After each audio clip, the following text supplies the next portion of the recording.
Assalamualaikum warahmatullahi wabarakatuh. Kita sambung lagi kajian kita yang ini berjudul Falsafah Islamiyah, diuraikan oleh Hadjrat Mirza Ghulam Ahmad dan diterjemahkan oleh Mulyono. Adalah sebuah pemantapan. Saudara-saudara para pemirsa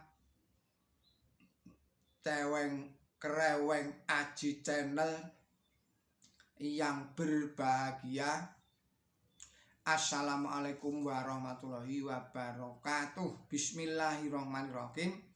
Allah berfirman di dalam surat 51 surat Az-Zariyat, Bismillahirrahmanirrahim, dan pada hartanya terdapat sebagian yang menjadi hak bagi orang yang meminta dan yang tidak meminta. Surat 51 surat 19. Maksud saya surat 51 ayat 19. Tidak minta makan seperti binatang. Lagi Allah berfirman, Bismillahirrahmanirrahim, apabila kamu khawatir tidak bisa berlaku adil kepada anak yatim, nikahilah perempuan itu yang baik menurutmu 2, 3, atau 4. Tetapi apabila kamu khawatir bakal tidak bisa berlaku adil, maka satu saja atau yang ada pada tangan kanan kamu itu lebih baik, agar kamu tidak menyimpang dari jalan yang benar. Surat 4 surat An-Nisa ayat 3. Quran suci yang dahulu memberi izin kemudian menetapkan batasan. Izin ini perlu sebab batasan yang berlebihan ini malah akan menjadi sumber perbuatan serong. Sedangkan batasan ini untuk menghindari banyaknya istri yang pada zaman jahiliyah tanpa hitungan. Saudara-saudara para pemirsa Kreweng Aji Channel yang berbahagia, Allah berfirman, Bismillahirrahmanirrahim, berikanlah mas kawin pada wanita yang, saya ulangi lagi, Allah berfirman, Bismillahirrahmanirrahim, berikanlah mas kawin kepada wanita yang atau dengan pemberian cuma-cuma. Sekali lagi, Allah berfirman, Bismillahirrahmanirrahim, berikanlah mas kawin kepada wanita dengan pemberian cuma-cuma. Surat 4 surat An-Nisa ayatnya 4. Singkatnya yaitu tindakan permulaan bagi Quran suci dalam membangun manusia. Dan ini hukum-hukum yang dipakai sebagai sarana untuk mengangkat manusia biadab dan berhak dikatakan mengangkat manusia biadab menjadi beradab.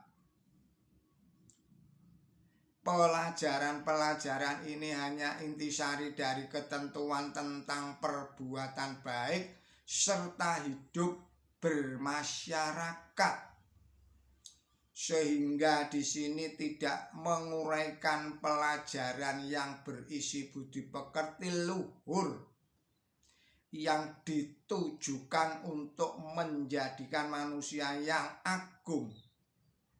yang luhur budi pekertinya, perlu tindakan yang demikian ini didahulukan. Sebab diutusnya Nabi suci Muhammad SAW pada mulanya untuk membangun bangsa dan hidupnya sungguh berada dalam kebiadaban yang kebiadabannya melebihi bangsa lain. Hidupnya tidak mengenal hukum yang dapat membedakan dengan bangsa biadab.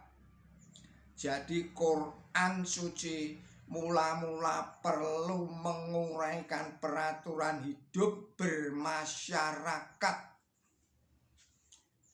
Ada hal yang penting yang harus diingat, yaitu khinzir atau babi. Ini larangan. Orang Islam tidak boleh memakannya. Baru namanya saja sudah menunjukkan larangan terhadap daging binatang yang menjijikkan itu.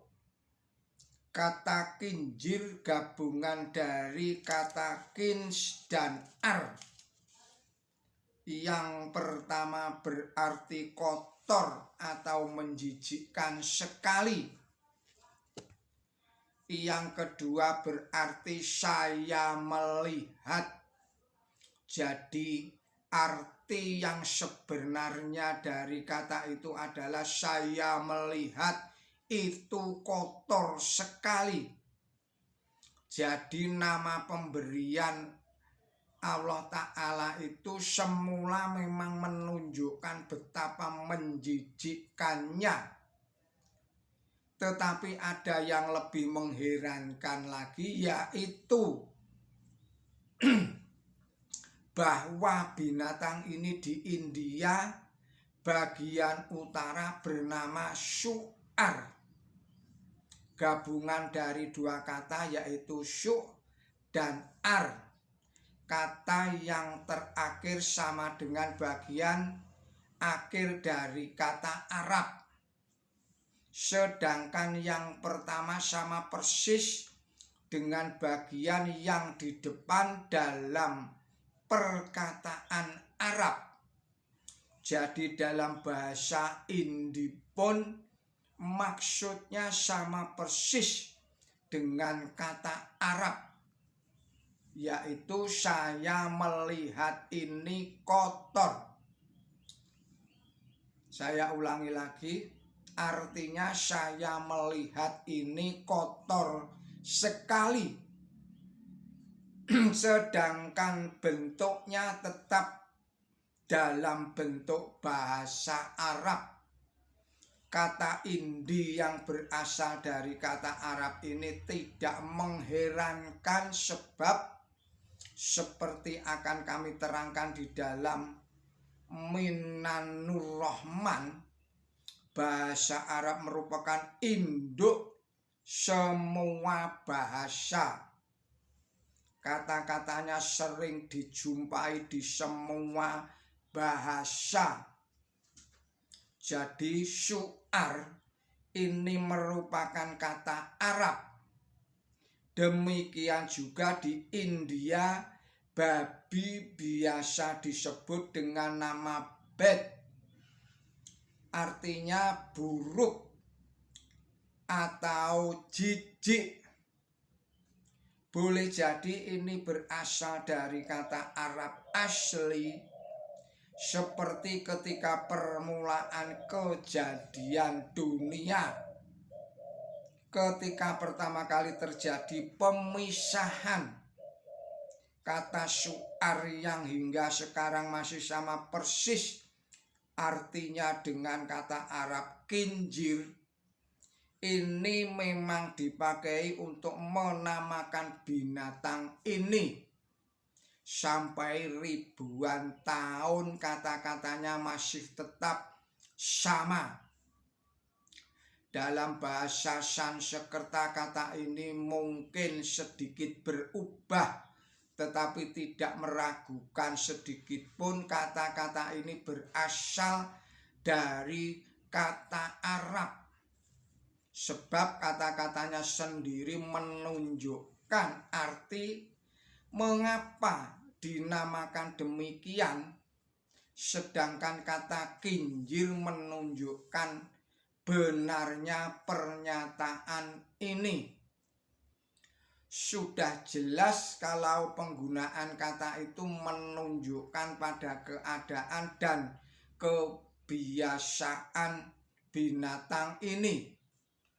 Semua orang tahu bahwa babi itu sangat mengerikan.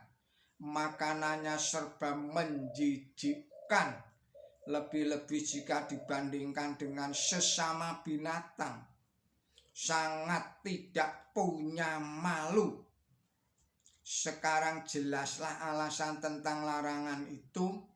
Kalau daging yang menjijikkan ini dimakan, bisa merugikan terhadap tubuh dan jiwa manusia. Sebab seperti yang telah kami terangkan di depan, makanan mempengaruhi tubuh manusia, lahir dan batin. Para dokter keluarga Grek, saya ulangi lagi, para dokter keluaran Grek sebelum zaman Islam secara umum mengatakan bahwa daging babi menyebabkan tidak punya rasa malu. Selaras dengan itu, larangan Quran suci terhadap bangkai tidak hanya berpengaruh terhadap kesehatan badan saja, tetapi juga berpengaruh terhadap budi pekerti. Binatang yang matinya dijerat atau dipuntir atau dilempar disamakan dengan bangkai. Saudara-saudara, para pemirsa Kereweng Aji Channel yang berbahagia, demikianlah risalah ini. Kita sambung lagi pada risalah-risalah yang berikutnya. Mohon maaf atas segala kesalahan dan kekilafan saya di dalam menyampaikan risalah ini. Billahi taufik wal hidayah. Ihdinas siratal mustaqim. Wassalamualaikum warahmatullahi wabarakatuh.